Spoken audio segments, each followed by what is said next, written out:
검찰이 완벽하게 추적을 해서 범죄 혐의를 입증할 수 있어야 되잖아요. 우리나라가 맞아요. 정말로 3만 불의 국가이고 우리나라는 아직도 전쟁이 끝나지 않은 휴전 상태의 국가인데 지금 검찰권의 수사권이 완벽하게 행사되지 못하고 있습니다. 왜 그러느냐? 왜 그러느냐? 이런 걸 도와주는 법 기술자들이 있습니다. 그 그렇습니다. 법 기술자들 누구냐? 바로 민변. 음. 네. 민변의 활약을 통해서 이런 간첩 혐의를 받는 자들이 진술을 거부할 수 있고 예. 수사에 협조하지 않을 수 있는 권리가 획득이 되어가고 있는 겁니다. 그렇습니다. 이번 예. 지금 창원 간첩단도요 경찰에서 적발해가지고 구속기간 만료로 지금 재판에 이제 넘겨졌거든요. 네. 근데 제대로 수사하려고 하면은 뭐 네. 출석 거부, 맞습니다. 단식 이런 네. 것들을 했고 변호사들이 꼼꼼히 다 코치를 한 거예요, 이거를. 네, 네. 그러니까 어저께 그 우리가 진혜영 검사가 어떻게 하면 검찰 수사를 엿먹일 수 있느냐 이거를 상술한 것처럼 여기는 민변이 붙어갖고 간첩들한테 완전히 강력하게 그 대검찰 투쟁을 하라는 것처럼 네. 그 지시를 주고 있는 거 아니냐 하는 의혹들이 지금 계속 나오고 있는데 예, 동아일보 기사에 예, 요거 하나 읽어야 되겠어요. 동아일보 기사 마지막에 뭐라고 되어 있냐면 자통 조직원들의 변호를 맡은 네. 장경욱 변호사는 네. 황씨 등 자통 조직원 4명은 국가보안법에 맞서서 단식과 묵비권 행사로 자신들의 자존심을 지키고 보수 정권의 공안몰이에 맞서 싸우고 있다. 아. 이렇게 얘기를 했어요. 그래서 장경욱 변호사 찾아봤더니 네. 법무법인 상록인데 인권 변호 간첩 사건 전문 변호사랍니다. 아. 그리고 민변 모임, 민주사회를 위한 변호사 모임 사무차장 이런 것들을 역임했다고 합니다. 네.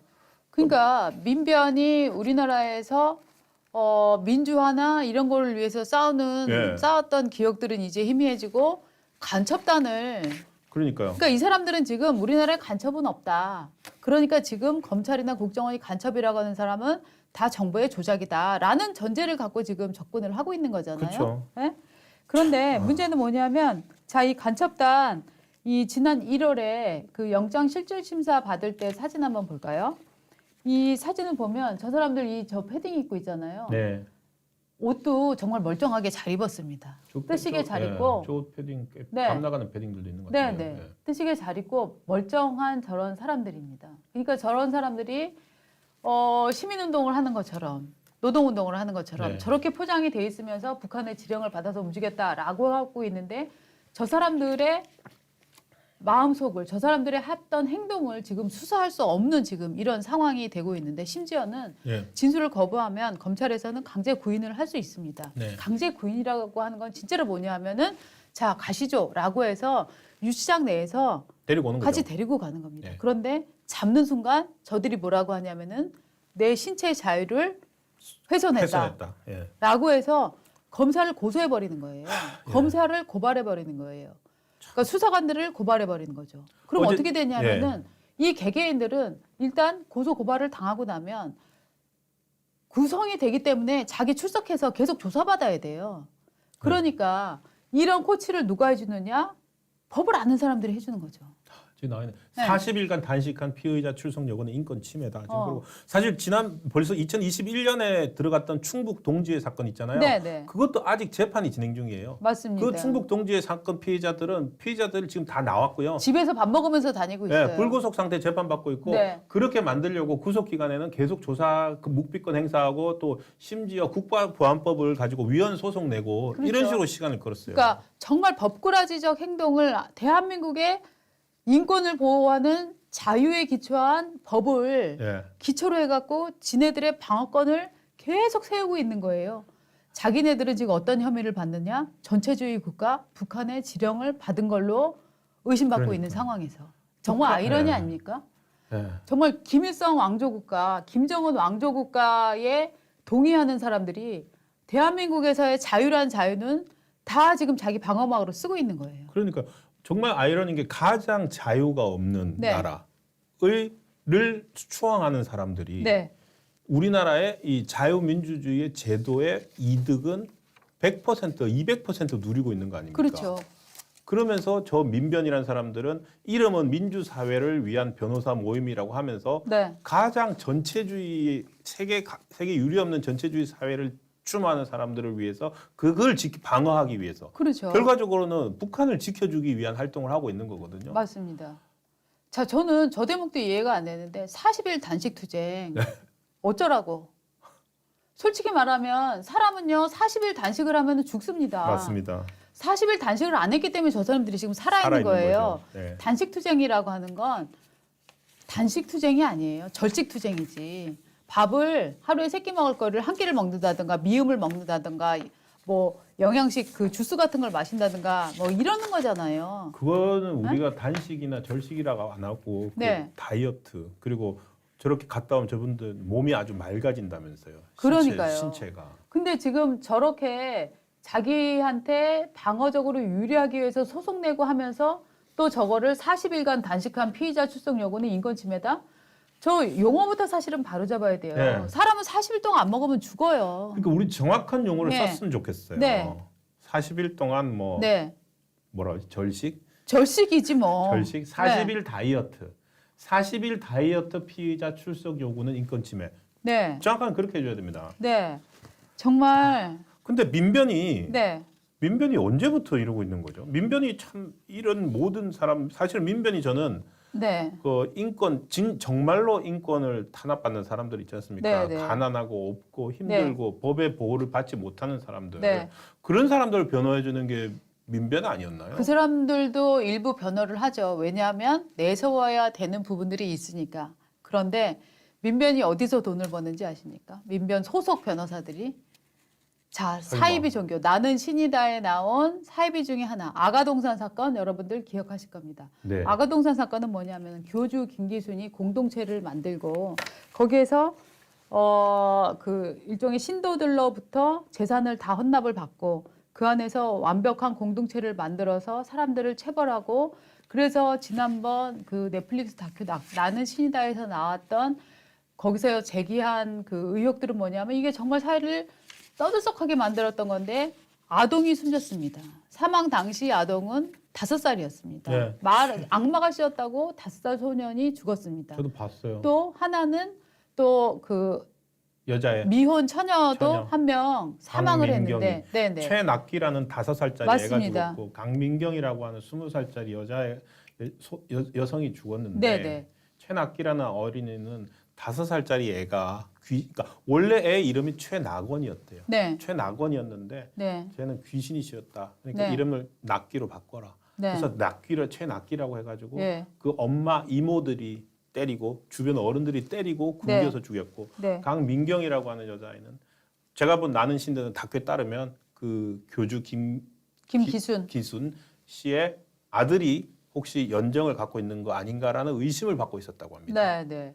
그런데 이게 지금 변사 사건과 안매장 사건이 있는 거잖아요. 그렇죠. 근데 이 부분에 대해서 김기수는 처벌받지 않았습니다.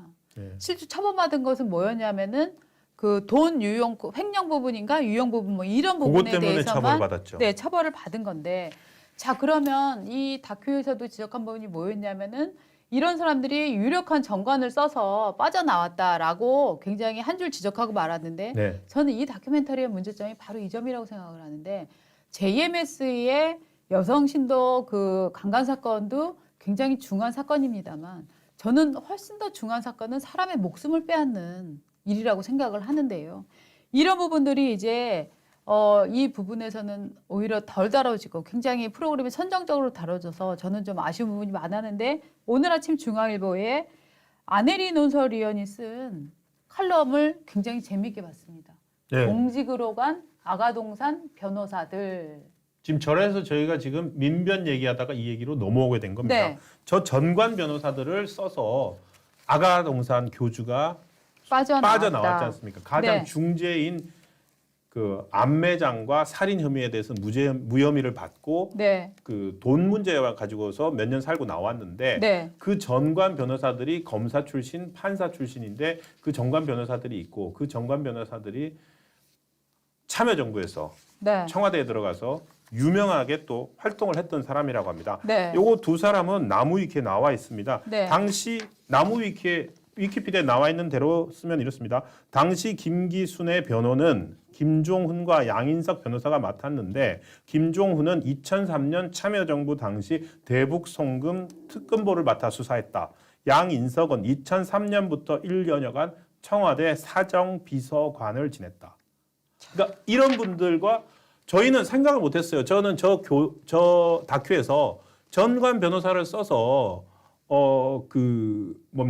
빠져나왔다 그러길래 엄청나게 부패한 어떤 그런 변호사들 돈만 밝히고 저런 파렴치한 종교 교주의 행위에 대해서도 눈 감고 변호할 수 있는 정도의 그런 변호사들이라고 생각을 했고 미처 알아볼 생각조차 못했는데 안혜류 논설위원 중앙일보에서 감사한데 이 사람들이 알고 봤더니 참여정부에서 이렇게 또 중책을 맡아서 정의 구현하시는 분들이었어요. 그렇죠, 그렇죠.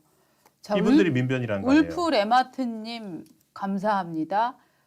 그다음에 사필리정님도 감사드리고요. 위드 유짱님도 감사드리겠습니다.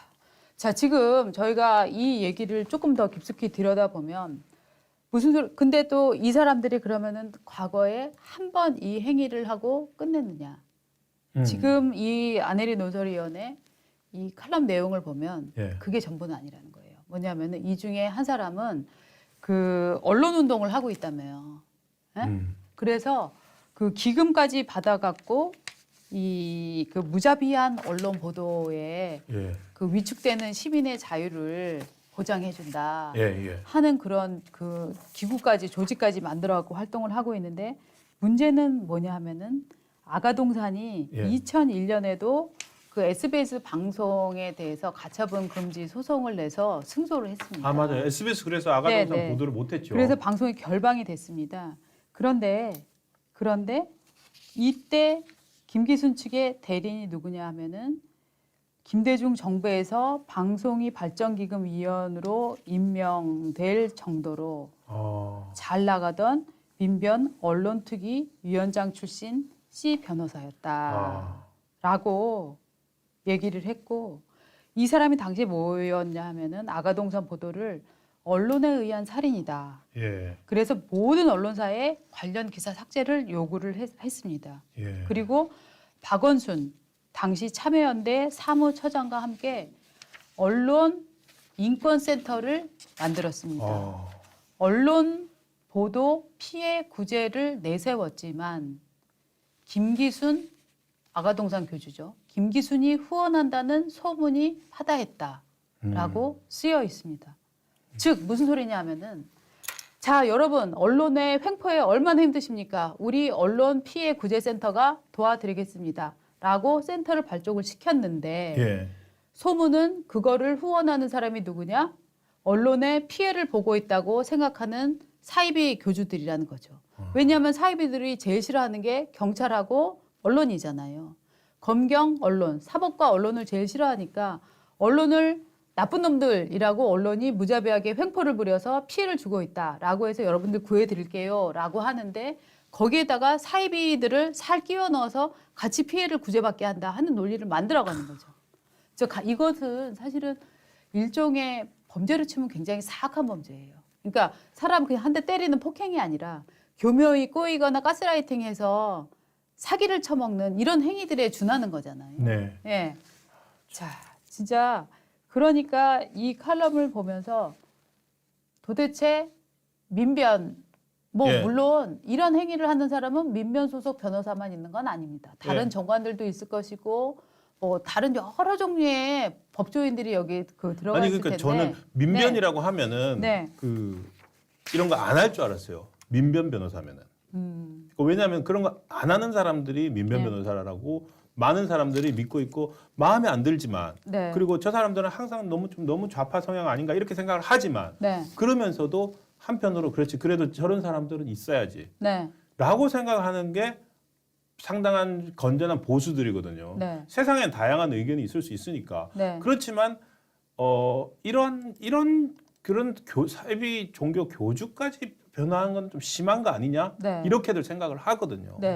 그런데 그냥 일부 이렇게 변호를 하는 거 사실 극악무도한 범죄자도 변호를 받을 권리가 헌법에 맞습니다. 보장돼 있기 때문에 변호할 수 있습니다. 변호할 수 그런데 있죠. 문제는 뭐냐 하면은 그걸 넘어서 아주 교묘한 뭐 센터를 만든다거나 해갖고 이런 사람들을 정말 구조적으로 아주 지속적으로 도와주고 있다라고 하는 거는 또 다른 문제잖아요. 아, 그러니까 변호는 맡을 수 있다라고 보시는 거군요. 그럼요. 변호 변호사니까. 맡을 수 아무리 있죠. 뭐 교주고 흉악범 그럼요. 하더라도. 자, 그럼 그럼요. 제가 뭐 조금 약간 좀 과했나요? 아니요. 변호를 맡을 수 있지만 이들이 이 변호에서 구사하는 논리 같은 것들 이걸 보고 얼마나 정말 치사한 그 변호를 했나 아니면 네. 정말 정당한 피해자의 인권까지도 생각하는 변호를 했나를 볼 수가 있는 거죠. 그러니까 이게 논리 싸움인 것 같아요. 네. 아가동산 공판 그래서 97년도 기사를 보면은 네. 이런 식으로 나옵니다. 그 검사는 이제 그 강민구 검사라고 지금 이제 뭐 강민구 당시 검사가 네. 뭐 아가동산 신도이 그 김기순 씨가 네. 뭐 아가동산 신도들한테 뭐 어떻게 영향력을 행사했다. 네. 그러면은 딱 변호사가 끼어들어요. 네. 아가동산 신도라고 하지 말고 아가동산 주민이라고 하세요. 그러니까 음. 이런 식으로 법의 논리를 만드는 거죠. 그렇죠. 그런 논리를 만들어주는 게 예. 이제 변호사인 거죠. 네. 그게 아까 제가 이름 말씀드렸던 그 두 분 변호사인데, 네. 그러니까 그 변호했다는 것 자체는 문제가 아니다 이렇게 보시는 거군요. 아니요. 저는 살인마도 지금 변호를 받는데 네.